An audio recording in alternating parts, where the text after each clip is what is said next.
All right, here we go. So, hey, just a reminder. I know you guys already know this, but just a reminder that with all of this craziness going on and can't go out and people are getting locked down, as long as you're able, make sure you don't forget about your four-legged friends. They got to get out and get some exercise. It's not healthy for them to stay inside the house all day. So hopefully, Mason, you got a nice open area like this, but even if you just got to walk them around the block, they got to get some exercise. They got to get something to see, something to think about, memories, new smells. And it's really good for us too, you know, with all of this negative news going on. It is so easy to start feeling like it's the end of the world, and it really is the end of the world. It's the end of the world for a lot of people today. They just don't know it. Every second is the end of the world for somebody in a car accident, a crime, cancer, all kinds of things, sudden infant death. So live each day to the fullest as well as you're able to. And don't forget these guys, man. They're good for the soul. I come out here and play with this guy for 1 hour. You a bad boy.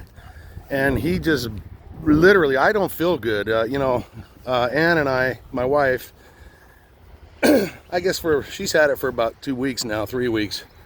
I've had it for about 5 days. That's why I haven't been on the air. It's not the coronavirus, but there's some bug in the house that just drains us of our energy. I mean, no matter how much you sleep, you can't get enough sleep. I feel like I'm running a fever, but I'm only running like a 98, which is not bad. Just a little warm, but they come in waves, you know. All of a sudden I'll feel real feverish and just tired all the time and just a lot of body aches. So it's probably some kind of flu, who knows. But the point is, don't miss opportunities to get out and about, you know, outside. Go by yourself. Go, if you live near a park, you know, just go walk through the park. If you're lucky like I am and you're fortunate enough to live in the woods, I mean, I got trails all over. You don't have to be around people. And if you can take your pets with you, your dogs specifically, man, I tell you what, it can take a shitty mood and make it really good. The last thing I wanted to do when I walked out of the house, the last thing I wanted to do was come here and throw this ball. I just don't feel good. I just have been feeling really bad. Just weak. But the minute I get here and I see Mason's happy smile, I'm so glad I came. You know, it's kind of hot and humid right now. It's gloomy. It's sprinkling. There's mosquitoes out here. I hate summer. I like winter. But no matter what I do, man, when I'm with him, I feel good. Trust me on that. If you got a dog, man, take him outside. Do him a favor and do yourselves a favor. Other than that, I hope everybody's doing good. I'm trying to think of what else I can say that will motivate and counter all of this. I don't want people to live in ignorance. I mean, obviously, no matter what your theory is, something's happening. I mean, either we're having a major world impacting pandemic. I just heard before I left the house, there's 20 new cases in Virginia where I live. So we've had a couple of deaths and I don't know, a couple hundred cases. So it's gonna, it's either what they say it is and there's nothing more to it, or it's what they say it is and there's something more that they're gonna take advantage of it, they being the governments of the world. Could be anything. Could be biblical, could be the end of times. But either way, it doesn't really matter when you think about it. If you're living during the end of times, you're very fortunate, because everybody else has been waiting and writing about it for hundreds and thousands of years. And how cool to be there and see it happen, even if it's just for a second. I mean, there's positivity in everything if you just look for it long enough. Don't ever fear death. Fear the method of death. I'm not afraid to die. I don't want to die prematurely. But what I am afraid of is getting murdered by some asshole who makes a decision that I'm done living. I'm afraid of ending up under an 18-wheeler with my femur sticking next to my nose and me just sitting there thinking, geez, I can't believe it, I'm in 6 different pieces. You know, afraid of a slow death. Don't want to burn to death. Kind of a grisly topic, but My point is think about things proportionately. Everybody's gonna die. Every civilization falls eventually.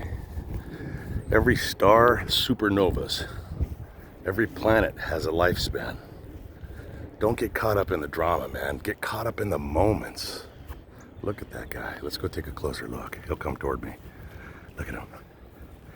How could you be depressed with this creeping little black monster? Look at his face. Go get it. Up, up. It's up, up, up. Up, up. There it is. But yeah, I really hope you guys are doing well. And in South Africans, I'm going to be doing another video later. Here's a thought that a buddy of mine laid out for me that I can't believe I didn't think of it. It's so brilliant. Now, this is going to be hard for some people to accept, so you got to really think about it. If it doesn't resonate right away, you got to think about it. These South Africans have been asking for help and praying for other countries to get involved in this genocide, and nobody's listening. But then comes the coronavirus, and remember, the Lord works in mysterious ways. And out of all the people that have failed to respond to your cries for help, perhaps in a strange way that we can't fully understand, the coronavirus is the answer. Let's let it do its job. The enemy of my enemy is my friend. So you minorities in South Africa, you work extra hard to stay safe. Keep away from things that can put you in danger of contracting this. And let all those idiots, those single-brained assholes that are running your country, let them go out and deal with it. And maybe nature will take care of this problem and at least thin out the herd and even the odds a little bit. Sounds pretty harsh, but I want you to think about it, and I'll cover that more in my next video. I just haven't had the strength to really sit down and do a podcast or a video. I don't mean to sound like a drama queen, but honestly, I feel like shit. I feel like and I'm sure a lot of people have this too. I don't know, man. It feels weird. I feel like I have like this major flu, but it's not quite kicking in yet. Mason, are you gonna bring the ball or just look at me like that? What's wrong with you? You want water? You know, I literally checked the weather before I walked out of the house. I asked Google, I don't want to say it or my phone will activate. Is it gonna rain today? No, there'll be no rain in your town today, but at 4 in the morning, there should be some light showers. Right when I get in the truck, it starts raining. So much for that. Unless this is nuclear fallout from a reactor that's blown up that I don't know anything about. See, we can worry about all kinds of shit. Hear the wind? That's the nuclear blast. It's a shock wave. All right, you guys, I'm rambling. You guys stay safe. Don't give up on me. I'll try to get home, drink a few cups of coffee, see if I can get alert enough to make some videos, and just know that I'm thinking about you. LMS Tactical and Mason, we're out.